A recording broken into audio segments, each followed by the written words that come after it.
21শে জুলাই শহীদ দিবস উপলক্ষে ওম বিড়লা তারামণ্ডলের সামনে সমাবেশ করার অনুমতি পেল কালীঘাট তৃণমূল কংগ্রেস। বুধবার কলকাতা হাইকোর্টের বিচারপতি সৌগত ভট্টাচার্য শর্ত সাপেক্ষে এই অনুমতি দেন।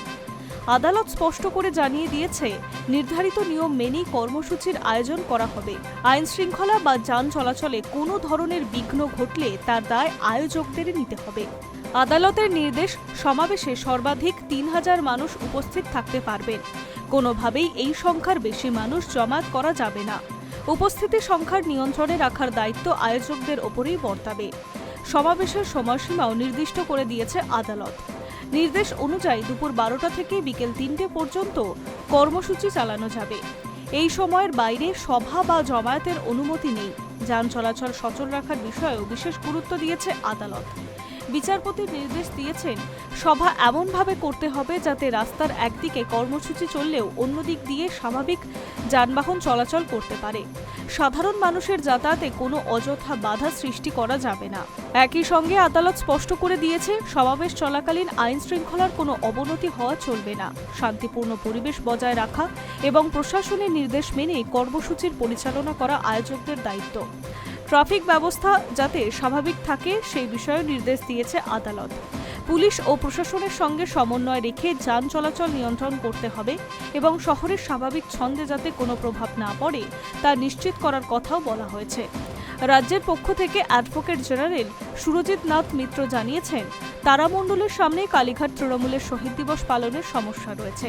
সেখানে হাসপাতাল ও শিক্ষা প্রতিষ্ঠান রয়েছে, তাই সেখানে সম্ভব নয়। এর পাল্টা দিয়ে কালীঘাট তৃণমূলের আইনজীবী কল্যাণ বন্দ্যোপাধ্যায় অভিযোগের সুরে বলেন, তাদের অনুমতি দেওয়া হয়নি, অথচ ঋতব্রত বন্দ্যোপাধ্যায় তৃণমূলের আবেদন মঞ্জুর করেছে পুলিশ। তবে অবশেষে সেই অনুমতি পেয়েছে কালীঘাট তৃণমূল। প্রসঙ্গত, শুনানির শুরুতে বিচারপতি পর্যবেক্ষণ দেন যে, বিধানসভা নির্বাচনের পর সর্বভারতীয় তৃণমূল কংগ্রেস কার্যত দুটি অংশে বিভক্ত হয়েছে। এই পরিস্থিতির দুই পক্ষ যদি আলাদা আলাদাভাবে বড় কর্মসূচির আয়োজন করে, তবে সাধারণ মানুষের চরম ভোগান্তির শিকার হবে। জনস্বার্থের কথা মাথায় রেখে বিচারপতির পরামর্শ দেন, ডোরেনা ক্রসিং থেকে ধর্মতলা পশ্চিম অথবা হাজরা এলাকায় এই শহীদ দিবস পালন করা যেতে পারে। অন্যদিকে রাজ্যের অ্যাডভোকেট জেনারেল এই মামলার আইনি বৈধতা নিয়ে প্রশ্ন তোলেন। আদালতে তিনি বলেন, সর্বভারতীয় তৃণমূল কংগ্রেস মূল সংগঠনের পক্ষ থেকে সরকারিভাবে এই মামলার আবেদন করা হয়নি, তাই এর গ্রহণযোগ্যতা নিয়ে প্রশ্ন রয়েছে। যদিও শেষমেশ সেই আপত্তি ধোপে টেকেনি। তৃণমূলের পক্ষ থেকে বর্ষিয়ান আইনজীবী কল্যাণ বন্দ্যোপাধ্যায় আদালতে দৃষ্টিকোণ করে জানান, আমরা দীর্ঘ বছর ধরে চিরাচরিতভাবে ভিক্টোরিয়া হাউসের সামনেই শহীদ দিবস পালন করে আসছি। বিকল্প হিসেবে ওয়াই চ্যানেলেও এটি করা যেতে পারে।